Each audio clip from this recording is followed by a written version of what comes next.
क्या आपके साथ भी ऐसा होता है कि हल्की भूख लगी रहती है या भूख नहीं लग रही है, खाना बनाने का मन नहीं कर रहा है, लेकिन सूप पी लिया जाए।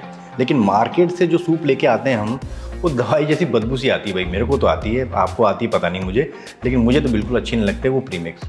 अगर घर पे सूप बनाने जाएंगे तो वही ताम झाम कटिंग वटिंग, इतनी देर में तो खाना ही बना लो। तो आज आपके लिए लेके आया हूँ मैं एक प्रीमिक्स, जिसको अगर आप बाहर रखते हैं तो 1 महीने तक ख़राब नहीं होगा, फ्रिज में रखेंगे तो 6 महीने तक ख़राब नहीं होगा। जब मन करे पानी में डालिए, घोलिए, उबालिए, 5 मिनट में रेडी। तो चलिए मिलके बनाते हैं। देखिए, सबसे पहले बात आती है दाल लेने की। आपको दाल कौन सी लेनी चाहिए? भाई ये चॉइस रखती है कि आपको दाल कौन सी चाहिए। सभी दालों का अलग अलग एक फ्लेवर होता है, तो मैं जो पसंद करता हूँ वो आपको मैं बता रहा हूँ। मैंने लाल वाली मसूर ली है, जिसका छिलका उतर जाता है ना, वो ले लिए मैंने यहाँ पे। ये लिए मैंने लगभग 3/4, और एक हिस्सा मैंने यहाँ पे रख दिया है मूंग दाल का। मूंग दाल मैंने इसलिए रखी है जिसकी वजह से लेस आएगा। लेस मतलब कि एक थिकनेस आएगी। मसूर की दाल हो गई, या फिर आप अरहर की दाल का भी इस्तेमाल कर सकते हो यहाँ पे, वो आपकी चॉइस है।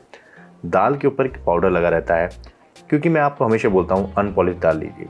अनपॉलिश जो दाल होती है वो बहुत ही बेहतरीन होती है हमारे स्वास्थ्य के लिए। उसके ऊपर कोई लेयर नहीं होती ऑयल की, आपको वही लेनी चाहिए। तो वो पाउडर हटाने के लिए आपको इसको वॉश करना होगा, या फिर गीले कपड़े से रगड़ के भी आप कर सकते हैं, जो आपको ईजी लगे।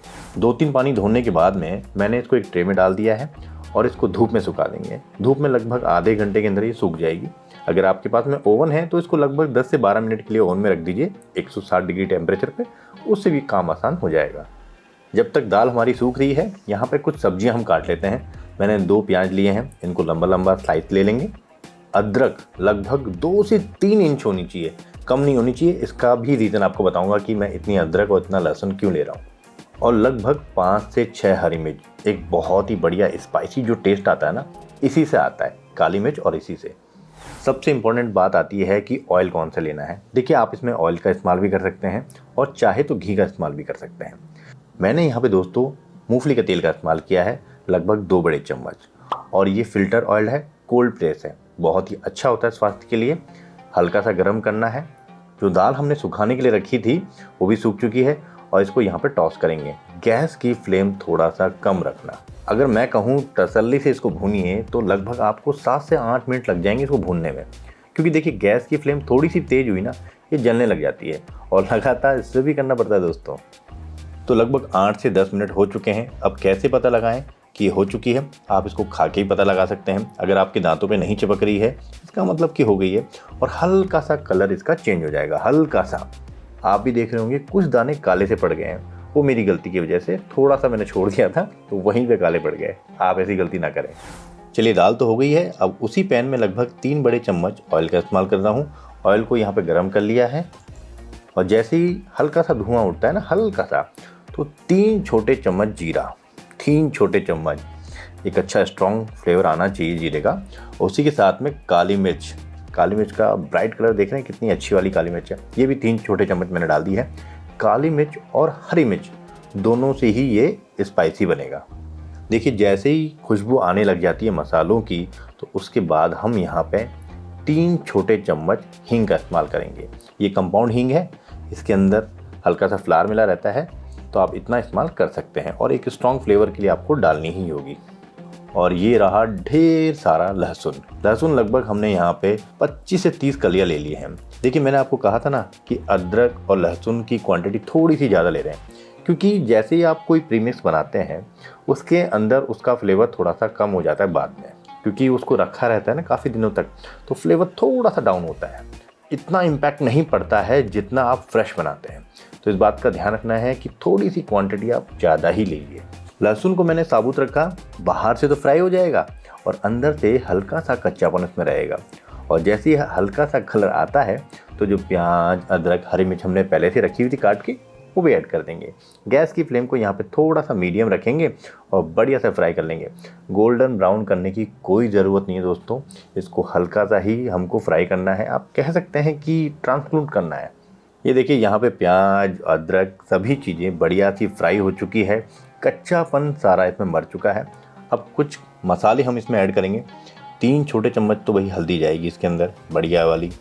लाल मिर्च पाउडर, नॉर्मल लाल मिर्च पाउडर है, ये 1 छोटा चम्मच डाल रहा हूँ मैं। और धनिया भी 1 छोटा चम्मच। लाल मिर्च पाउडर आप चाहें तो स्किप भी कर सकते हैं।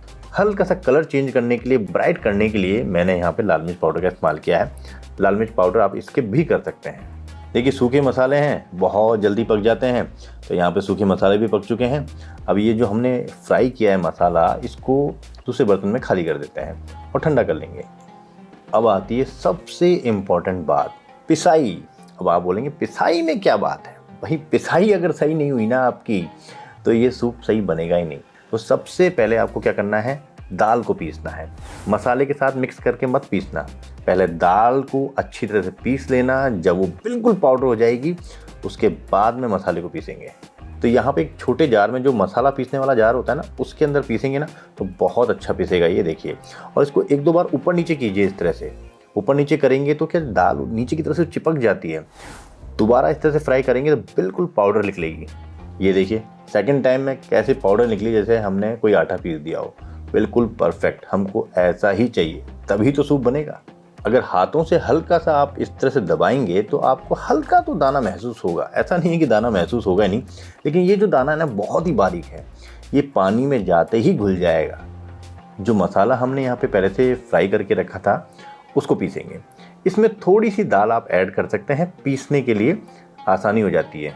नमक भी ऐड कर देंगे, नमक की क्वांटिटी भी काफ़ी अच्छी रहेगी इसके अंदर। लगभग 3 छोटे चम्मच आप नमक डाल सकते हैं इसके अंदर, बाकी आप टेस्ट के हिसाब से कम ज़्यादा भी कर सकते हैं। और इसी के साथ में 2 छोटे चम्मच हम काला नमक का इस्तेमाल करेंगे, एक प्यारा सा गंधक वाला फ्लेवर आता है। और इसी के साथ में एक जादू मतलब कि वेज एरोमेट पाउडर भी हम यहाँ पे इस्तेमाल कर रहे हैं, 2 छोटे चम्मच कर रहे हैं। एक उमामी टेस्ट इसके अंदर डेवलप होता है। बेसिकली कोई सूप होता है वो स्टॉक से बनाया जाता है, तो अगर स्टॉक अगर आपके पास नहीं है तो ये एक ड्राई पाउडर है वेज स्टॉक का, तो आप इसका भी इस्तेमाल कर सकते हैं। लेकिन ध्यान रखना है इसमें नमक होता है, तो ये हिसाब से डालना है। तो ये देखिए काफ़ी अच्छा पिस चुका है, थोड़ी सी दाल और डालेंगे। और मेरी बात मानिए, इसको बैचेस में पीसिए, थोड़ा थोड़ा करके पीसेंगे तो बहुत अच्छा पिसेगा ये। तो हमारा ये पाउडर है बहुत अच्छा पिस चुका है। अगर आपको पीसने में दिक्कत आती है तो आप छोटे जार का इस्तेमाल भी कर सकते हैं, थोड़ा थोड़ा करके भी पीस सकते हैं, लेकिन इस तरह से बनेगा ये देखिए। अगर चिपक रहा है बहुत ज़्यादा तो छोटे बैचेस में करना बहुत ज़्यादा ज़रूरी होता है। एक अच्छे मिक्सर ग्राइंडर की यहाँ पे बहुत ज़रूरत होती है। अभी जार से निकाला है तो इसके अंदर हल्की सी नमी है, तो इसको हवा लगने दीजिए। जैसे ही इसमें हवा लगती है, थोड़ा ठंडा होता है, उसके बाद आप इसको पैक कर सकते हैं। तो लीजिए हमारा प्रीमिक्स रेडी हो चुका है। आप इसको ग्लास के जार में पैक करके रख सकते हैं। अगर आप इसको बाहर रखते हैं, मतलब रूम टेम्परेचर पे, तो लगभग आप इसको 1 महीना रख सकते हैं। देखिए इसमें हल्की सी नमी तो रहती है क्योंकि मसाले थे वो गीले गीले से थे, लेकिन अगर आप इसको हाथ से टच करेंगे तो आपको सूखापन नज़र आएगा इसके अंदर। तो ये 1 महीने तक तो ख़राब नहीं होगा क्योंकि इसके अंदर काफ़ी नमक भी है। और दूसरी बात, अगर आप इसको लंबे समय तक जैसे 6 महीने तक आप रखना चाहते हैं तो आप फ्रिज में भी रख सकते हैं। इसको कुछ नहीं होगा, बस जार का ढक्कन है ना वो टाइट लगा के रखना और कुछ गीला टच ना हो पाए, इस बात का भी ध्यान रखना। प्रीमिक्स बनाना तो हम सीख चुके हैं, लेकिन अब इसका सूप कैसे बनाते हैं वो भी तो देख लेते हैं। कुछ नहीं करना है, 2 बड़े चम्मच निकालना है यहाँ पे और उसके बाद में 1 कप भर कर इसमें पानी डाल दीजिए। ये सब चीज़ें ठंडी होनी चाहिए, क्योंकि अगर पानी गर्म हो गया सीधे आपने पैन में डाल दिया ना तो इसमें लम्स पड़ जाएंगे, गांठें आ जाएंगी दोस्तों। तो इस बात का ध्यान रखना है। अभी आपको लग रहा है ये पानी जैसा क्या बना दिया, अभी तो जादू शुरू होगा। इसको फटाफट से चूल्हे पे चढ़ाते हैं। मुश्किल से इसको 5 मिनट लगते हैं। 5 मिनट के अंदर ही ये गाढ़ा हो जाता है और पक जाता है। ऑलरेडी हर चीज़ इसके अंदर पकी हुई है, सिर्फ आपको गाढ़ा करना है, हल्का सा उबाल देना है और आपका सूप यहाँ पे रेडी हो जाता है। बस इतनी सी मेहनत करनी है और ये काम तो कोई बच्चा भी कर सकता है। ये देखिए कितनी जल्दी इसके अंदर उबाल आता है और गाढ़ापन कितनी जल्दी आ जाता है। अब आपको कितना गाढ़ा पीना है उस हिसाब से आप पानी को कम ज़्यादा भी कर सकते हैं। और आपको हमेशा बोलता हूँ ना, ये झाग होता है ना सूप के अंदर, उसको हटा दीजिए। इससे इसका कलर भी ख़राब होता है और टेस्ट भी ख़राब होता है। इस तरह से झाग आता है, इसको हटा दीजिए। देखिए डाइटिंग कर रहे हैं तो ये बटर मत डालना। अगर डाइटिंग नहीं कर रहे हैं तो थोड़ा सा टेस्ट के लिए बटर आप डाल सकते हैं, बहुत अच्छा टेस्ट आता है बटर डालने के बाद में तो। और हाँ, अब इसमें जाएगी एक खास चीज़, फ्रेशनेस देने के लिए हम यहाँ पे धनिया डालेंगे, लेकिन श्रद्धानुसार। थोड़ी सी डंठलें भी डालेंगे और उसी के साथ में हमने यहाँ पे कोई खटाई का इस्तेमाल नहीं किया है। आमतौर पे जो प्रीमिक्स मिलते हैं मार्केट के अंदर, उसके अंदर खटाई का इस्तेमाल पहले से ही केमिकल के रूप में होता है, लेकिन हम यहाँ पर डाल रहे हैं नींबू का रस। अच्छा खासा नींबू का रस दोस्तों होना ही चाहिए। जब तक चटक वाला टेस्ट नहीं आता ना, देखिए बोलते बोलते मुंह में पानी आ रहा है, वो नहीं आएगा तो सूप का पीने का मज़ा नहीं आएगा। लगभग आधा नींबू मैंने डाल दिया है यहाँ पे। अब क्या करना है, टेस्ट कीजिए, नमक टेस्ट कीजिए, खटाई टेस्ट कीजिए और सर्व कीजिए। बन गया सूप। देखिए सूप भी बन गया है और इसी के साथ साथ आप चाहें तो थोड़ा सा राइस भी इसमें डाल सकते हैं, तो आपका पूरा फुल मील भी हो जाएगा। नूडल डालना चाहें तो नूडल भी डाल सकते हैं, आपका पेट भर जाएगा। बाकी मेरी मानिए ये सूप ऐसे ही पीजिए, आपको बहुत पसंद आएगा। और जब भी आपका खाना बनाने का मन नहीं कर रहा है लेकिन हल्की सी भूख लग रही है ना, शाम के टाइम या रात के टाइम पे ये बेस्ट चीज़ है। प्रोटीन से भरपूर है, स्वाद का स्वाद है, सेहत की सेहत है। तो कैसी लगी आपको ये रेसिपी ज़रूर बताएं। अच्छी लगे तो लाइक और शेयर जरूर करें। और भी अगर आपको प्रीमिक्स की नीड है तो ज़रूर बताएं मुझे कमेंट बॉक्स में, मैं ज़रूर बताऊंगा। तो फिर मिलते हैं नई रेसिपी के साथ में। जय हिंद दोस्तों।